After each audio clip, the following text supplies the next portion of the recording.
주님, 우리의 찬양을 주의 병에 담으소서. 찬송가 560장으로 하나님께 찬양드리겠습니다.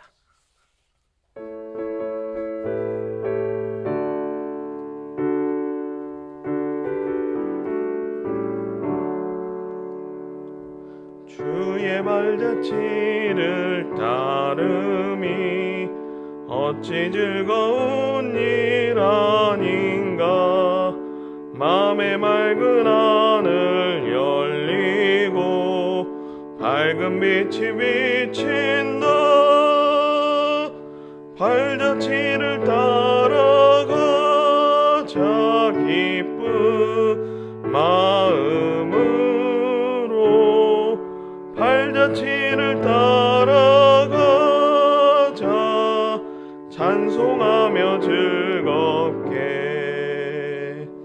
주의 발자취를 따름이 어찌 행복한 일 아닌가.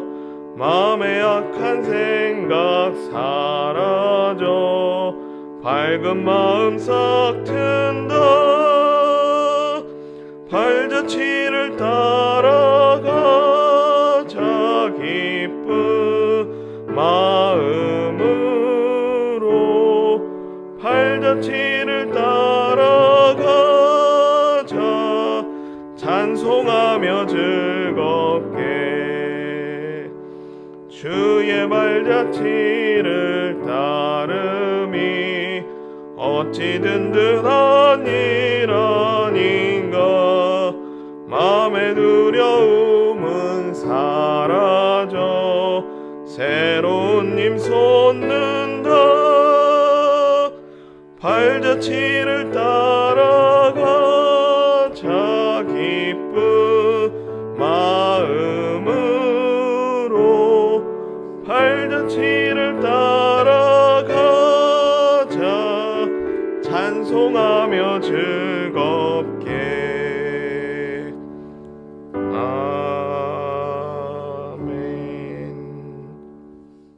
주님, 우리의 기도를 주의 병에 담으소서. 기도문으로 함께 기도드리겠습니다. 어린이를 사랑하시는 하나님 아버지, 주의 발자취를 따라 작은 믿음에서 오늘에 이르도록 인도하여 주심을 진심으로 감사드립니다. 주님의 발자취를 따를 때 늘 즐거움과 기쁨이 가득함을 고백합니다. 허락하신 시간 속에서 언제나 주님만을 따라가게 하옵소서. 이 새벽을 통해 하나님의 뜻을 구하며 삶을 결정하고자 합니다. 늘 말씀하여 주시고 깨닫게 하여 주셔서 좌로나 우로나 치우치지 않고 예수님께로만 달려가는 어린아이와 같은 순수한 믿음이 되게 하옵소서. 우리의 필요를 아시는 주님, 간절한 기도의 응답을 기다립니다. 언제나 응답하여 주셔서 하나님만 의탁하게 하옵소서. 보리떡 5개와 물고기 2마리를 드림으로 오병이어의 기적을 가능케 했던 어린아이처럼 순수한 믿음으로 우리를 하나님께 드림으로 하나님의 큰 일을 이루어가는 믿음이 되게 하옵소서. 작은 것을 드렸지만 하나님은 언제나 큰 것으로 응답해 주십니다. 우리에게 맡겨주신 작은 것을 하나님께 드림으로 신 하나님의 은혜를 잊게 하옵소서. 오늘을 어린이 주일로 지정하여 주신 은혜에 다시금 깊은 감사를 드립니다. 인생은 물질과 계산으로 다음 세대들을 소홀히 하였지만 예수님은 어린이를 안아주시고 안수하여 주셨고 어린아이와 같은 자들이 천국을 소유할 수 있다는 귀한 가르침을 주셨습니다. 예수님의 가르침을 마음에 깊이 새기고 다음 세대를 위해서 기도하고 사랑하고 우선순위를 두는 믿음이 되게 하옵소서. 주님이 지정하신 이 날을 온전히 하나님을 예배함으로 거룩하게 구별하여 드리고자 합니다. 우리의 상황을 주장하여 주시고 함께하고 싶은 영혼들의 마음을 주장하여 주셔서 온 가족이 그리고 형제가 주님의 집에 올라 하나님을 기쁘게 찬송하고 예배하게 하옵소서. 예배를 위해 수고하는 손길들을 늘 기억하여 주시고 섬김의 기쁨이 넘치게 하시고 자원하는 심령을 더하여 주셔서 함께 예배를 만들어가고 함께 예배 드림으로 은혜를 누리게 하옵소서. 여러 모습으로 오늘을 위해 수고하는 손길들이 있습니다. 하나님은 기억하여 주시고 갚아 주시옵소서. 우리 또한 수고하는 손길들을 만날 때마다 감사의 인사가 담겨지게 하시고 축복할 수 있는 믿음이 되게 하옵소서. 예수님의 명령 따라 땅끝까지 증인의 삶을 살고 있는 선교사님들을 기억하여 주시고 그곳에도 다음 세대들이 일어나 그 나라와 민족이 예수님께로 돌아오는 구원의 역사를 이루어 주시옵소서. 선교지의 어린아이들을 먹이고 입히고 교육할 수 있는 여건이 충분할 수 있도록 도움의 손길이 가득하게 하시고 선교지의 어린이들이 하나님을 만나 꿈과 비전을 품게 하옵소서. 농촌교회와 개척교회 그리고 도시 빈민교회에도 어린 생명들의 기도와 찬양 소리가 울려 퍼지게 하시고 어린이들을 통해 부모님들이 전도되고 또한 교회에 등록하여 교회가 부흥하게 하옵소서. 농촌교회와 개척교회 그리고 도시 빈민교회에서 사역하고자 자원하는 부교역자들이 많아지게 하시고 부교역자들이 사역에 지장이 없도록 모든 것을 공급하여 주시옵소서. 북한 땅에 있는 믿음의 성도들을 기억하여 주시고 무엇보다 그 믿음과 신앙이 자녀들에게 잘 전달되어 자녀들을 통해 북한 땅이 변화되게 하옵소서. 북한 땅에 있는 믿음의 자녀들을 하나님께서 친히 날개의 그늘 아래 보호하여 주시옵소서. 북한 땅에 있는 믿음의 자녀들도 요셉처럼 다니엘처럼 큰 나라에서 학문과 문화를 교육받는 기회를 허락하여 주셔서 그 땅이 다시금 예수님께 돌아오는 기적이 일어나게 하옵소서. 이 나라와 이 민족에게 긍휼하신 은혜를 베풀어 주시옵소서. 어린아이를 사랑하는 젊은 세대들이 되게 하시고 생명을 잉태하고 양육하는 기쁨이 가장 가치가 있으며 가장 보람이 있는 일이며 무엇보다 마땅히 해야 하는 당연한 일로 인식되게 하옵소서. 먹고 사는 일보다 그리고 내 삶을 찾는 일보다 다음을 준비하고 미래를 보는 안목을 갖게 하여 주셔서 저출산과 지방 소멸의 위기가 극복되게 하옵소서. 하나님을 사랑하는 자, 곧 그의 뜻대로 부르심을 입은 자들에게는 모든 것이 합력하여 선을 이루어 주실 줄 믿습니다. 하나님이여 우리에게 은혜를 베풀어 주시옵소서. 예수님의 이름으로 기도합니다. 아멘. 오늘 주신 하나님 말씀 시편 17편 7절과 9절 말씀 함께 읽겠습니다. 주께 피하는 자들을 그 일어나 치는 자들에게서 오른손으로 구원하시는 주여, 주의 기이한 사랑을 나타내소서. 나를 눈동자같이 지키시고 주의 날개 그늘 아래에 감추사 내 앞에서 나를 압제하는 악인들과 나의 목숨을 노리는 원수들에게서 벗어나게 하소서. 아멘. 시편 17편에는 다윗의 기도라는 제목이 붙어 있습니다. 시편에는 제목에 기도라고 이름 지어진 곳이 총 5곳 있습니다. 시편 17편과 36, 90, 102, 그리고 142편 이렇게 5곳입니다. 시편이 찬양, 하나님을 찬양하는 찬양이고 그리고 시이지만 동시에 기도에 관한 말씀을 우리에게 말씀해주고 있습니다. 예수님께서 제자들의 요청에 따라 이렇게 기도하라고 가르쳐 주셨습니다. 그것이 우리가 잘 알고 있는 주기도문, 주님이 가르쳐 주신 기도입니다.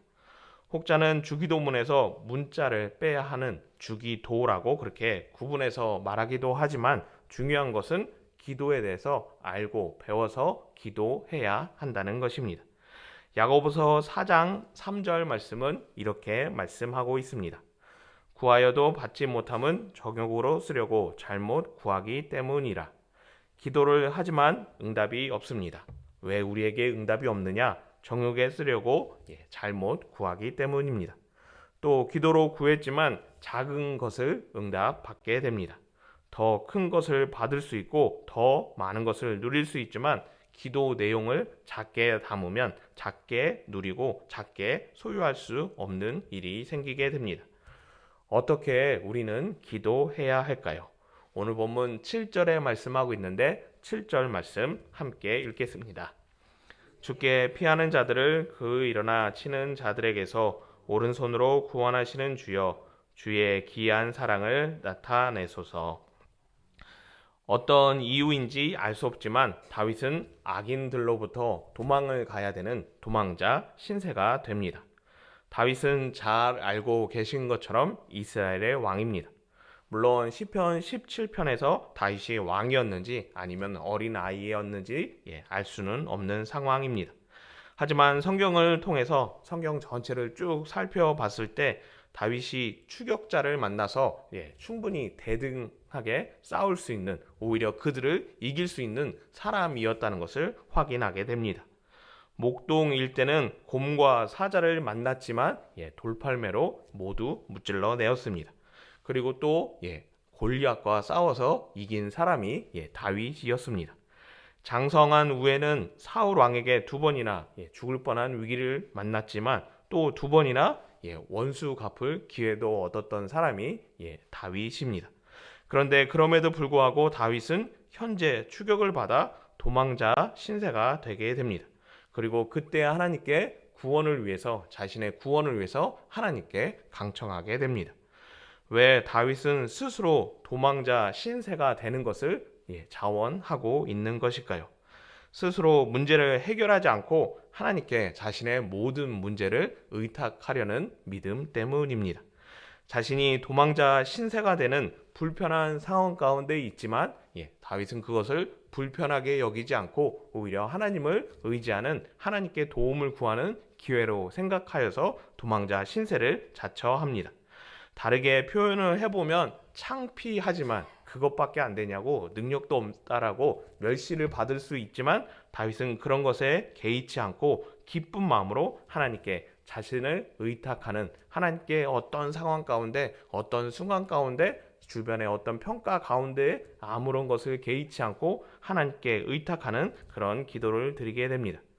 저와 성도님들에게는 믿음의 사람으로서 누릴 수 있는 기도의 특권이 있습니다.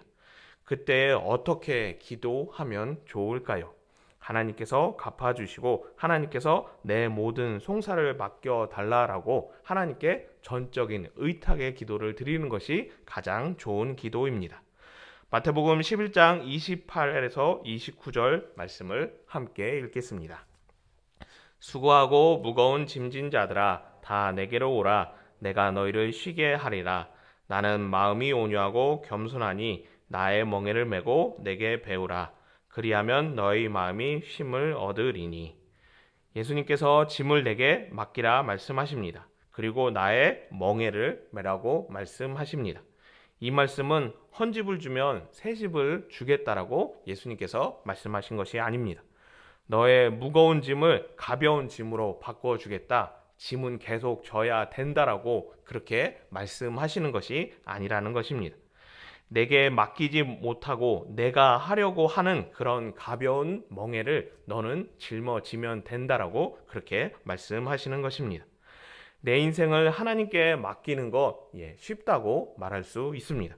하나님이 내 모든 문제를 해결해 주시니 염려 없이 쉽게 맡긴다라고 할 수 있지만 실상 우리는 그렇게 하지 못하는 것이 현실입니다. 우리는 남에게 내 짐을 들어달라고, 이거 해달라고, 저거 해달라고는 쉽게 부탁을 하는 모습을 종종 보입니다. 하지만 정작 하나님께는 내 짐을, 내 모든 상황의 문제들을 맡아주십시오, 해결해 주십시오 하는 그런 의탁의 모습을 보이지 못하는 것을 우리는 종종 경험하게 됩니다. 기도하실 때 하나님께 내 모든 것을 맡깁니다 하고 기도하고 그 순간 그 현장에서 털고 나오는 성도님 되셨으면 합니다. 또 다윗은 어떻게 기도하였는지 13절에 말씀하고 있습니다. 13절 말씀 함께 읽겠습니다. 여호와여 일어나 그를 대하여 넘어뜨리시고 주의 칼로 악인에게서 나의 영혼을 구원하소서. 다윗이 어떤 이유로 도망자 신세가 되어 악인의 추격으로부터 구원을 위한 기도를 했는지 그 이유는 알 수 없습니다. 그런데 다윗은 도망자 신세가 되는 것을 원망하거나 불평하는 근거로 삼지 않고 오히려 하나님을 찾고 하나님께 기도하는 의탁의 모습을 보입니다. 그리고 계속해서 어떻게 기도하느냐, 13절에 말씀하는 것처럼 여호와여 일어나 그를 대항하여 나의 영혼을 구원하소서 하고 그렇게 강청하며 기도합니다. 이것은 하나님이시여 졸지 마시고 깜빡하지 마시고 빨리빨리 일을 처리해서 나를 구원해 달라고 하나님께 재촉하는 것이 아닙니다.